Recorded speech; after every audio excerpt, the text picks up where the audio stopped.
नमस्कार मंडळी, विदर्भ आवाज न्यूज मध्ये आपण सर्वांचे पुन्हा एकदा स्वागत. आता आपण भिवापूरच्या प्रभाग 13 मध्ये आहोत आणि प्रभाग 13 चे शिवसेना शिंदे गटाचे नगरसेवक पदाचे उमेदवार आहेत आपल्यासोबत सौ नूतन शरद लाडसकर. चला तर त्यांच्याशी आपण आता संवाद साधूया. मॅडम नमस्कार. नमस्कार. आमच्या प्रेक्षकांना आपला परिचय द्या.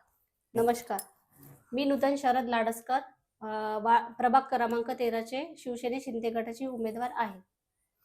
आपलं शिक्षण काय झालंय? माझं शिक्षण MA second year Marathi literature. अच्छा, मराठी साहित्य. किती वर्ष झाले तुम्हाला सामाजिक कार्यात किंवा राजकारणात? सामाजिक कार्य आणि राजकारणात मी आलेली नाही आहे. आता पहिल्यांदा मला म्हणजे chance- नव्यानेच तुम्ही नव्याने आता मी सुरुवात इथे? करत आहे. अच्छा, बरं. हा तुमचा जो प्रभाग आहे, प्रभाग क्रमांक 13, इथे मतदारांची संख्या किती आहे? मतदारांची संख्या आहे 553. आणि पुरुष तथा महिला मतदार किती आहेत? पुरुष अर्धे आणि महिला अर्धे. अच्छा, म्हणजे 50-50 आहे. 50. बरं, का म्हणून तुम्हाला वाटलं की राजकारणात यावं आणि कोणता उद्देश घेऊन तुम्ही यावेळेस नगरसेवक पदाची उमेदवारी घेतली आहे? आपल्या नगराचा विकास करण्यासाठी. म्हणजे एक संधी चालून आली आमच्यापर्यंत आणि मला वाटलं की काहीतरी करायचं बा नगरासाठी, आपल्याला विकास करायचा. अच्छा, बरं. अशी कुठली कामं आहे तुमच्या वार्डामध्ये, तुमच्या प्रभागामध्ये, जी गेल्या अनेक वर्षांपासून जैसे ते आहे त्याच्यात काहीच बदल झालेला नाही? आमच्या वार्डात तेवढं म्हणजे असं खूप हे नाही आहे, म्हणजे परिस्थिती तशी एकदम डाऊन नाही आहे. पण आता थोडं आम्ही फिरलो आता 8 दिवसामध्ये, तर कोणी काय म्हणत होती की आमचे आधार कार्ड बनले नाही आहे, आम्हाला घरकुल आलेलं नाही आहे, असे ते सांगत होते. म्हणजे अनेक लोकांपर्यंत शासकीय योजना पोहोचलेल्या नाही. पोचलेलं नाही काय. त्या योजना पोहोचवण्याचा उद्देश घेऊन तुम्ही इथे आल्या हो, आहात. हो. बरं, शिक्षणाच्या दृष्टीनं लहान मुलांसाठी अंगणवाडी, बालवाडी असं काही आहे? हो, ते कन्या शाळा आहे, त्याला डिजिटल करण्याचा आमचा प्रयत्न आहे. म्हणजे डिजिटलायझेशन कडे ती शाळा घेऊन जायची आहे तुम्हाला? आणि क्षेत्राखाली जे मंदिर आहेत, रुक्मिणी देवस्थान, गणेश मंदिर, महादेव मंदिर, यांच्यासाठी एक समाज हे बनवासाठी समाज भवन बनवण्याचा माझा प्रयत्न राहील. छान. बरं, आरोग्याच्या दृष्टीनं जर विचार केला तर आरोग्याच्या सुविधा आहेत? नाही, इथे भिवापुरात तेवढ्या सुविधा पाहिजे तशा नाही आहे. मग त्यासाठी काय पाऊल उचलणार आहात तुम्ही, किंवा काय पाठपुरावा करणार आहे नगराध्यक्ष जे कोणी होतील त्यांच्याकडे? म्हणजे जे दवाखाने नाही आहेत त्यांच्या सोयी आणायच्या, म्हणजे आम्हाला इथून उमरेड किंवा नागपूरलाच जावं लागतं. त्याच्यासाठी आपल्या गावामध्ये किंवा नगरामध्ये चांगला दवाखानाची सोय, सर्व सोयी सुविधांनी सज्ज असा दवाखाना इथे पाहिजे आहे. बरं, दुसरी गोष्ट, पिण्याच्या पाण्याची व्यवस्था कशी आहे तुमच्या या प्रभागात? पिण्याची पाण्याची व्यवस्था म्हणजे आता सध्या ते नळ आले आहे, पण त्याला मीटर वगैरे लागलेले नाही आणि 24 तास तर पाणी नाहीच आहे, फक्त 1 घंटा नळ येतो बस. बरं, पाणी स्वच्छ येतो? पाणी स्वच्छ आहे, पण फिल्टर अजून लागलेले नाही. अच्छा.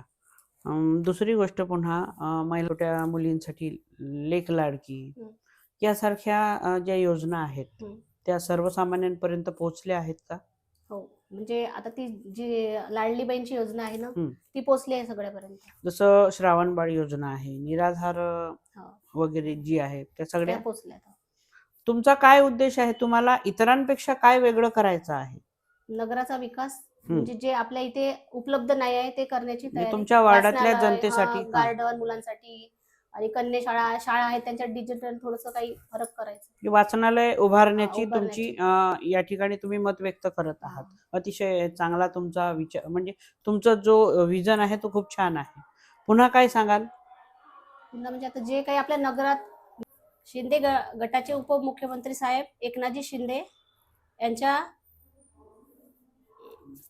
शिंदे साहेब जे नगर विकास खात्याचे मंत्री आहेत, त्यांच्या त्या खात्याचा काही फायदा होईल या निवडणुकीत तुम्हाला? हो, म्हणजे पोहोचवण्यात. जर तुम्ही निवडून आलात तर त्याचा फायदा करून घ्याल?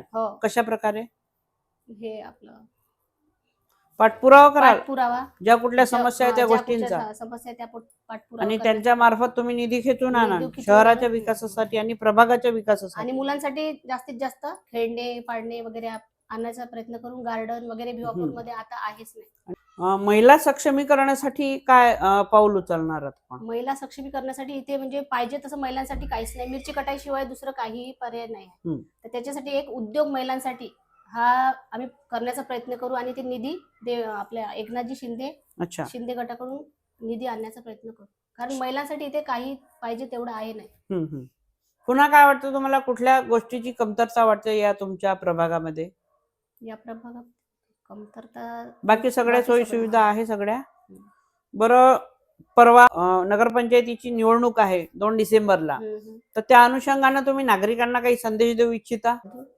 2 तारखेला मतदान करण्याचा हक्क सगळ्यांनी बजावा आणि बळी कोणत्याही पडू खोट्या आमिषाला बळी न पडता योग्य उमेदवाराला द्या. मत द्या, ही माझी विनंती आहे. वाटचालीसाठी खूप खूप शुभेच्छा. खूप छान अजेंडा, खूप चांगलं विजन घेऊन तुम्ही यावेळीच या रिंगणामध्ये उतरला आहात. तर हे होते प्रभाग 13 शिवसेना शिंदे गटाच्या उमेदवार. त्यांनी त्यांचा पुढच्या 5 वर्षासाठीचा अजेंडा, आराखडा, रोड मॅप जो होता तो अतिशय उत्तमपणे मांडला. तर आपण तुर्तास इथेच थांबू. नमस्कार.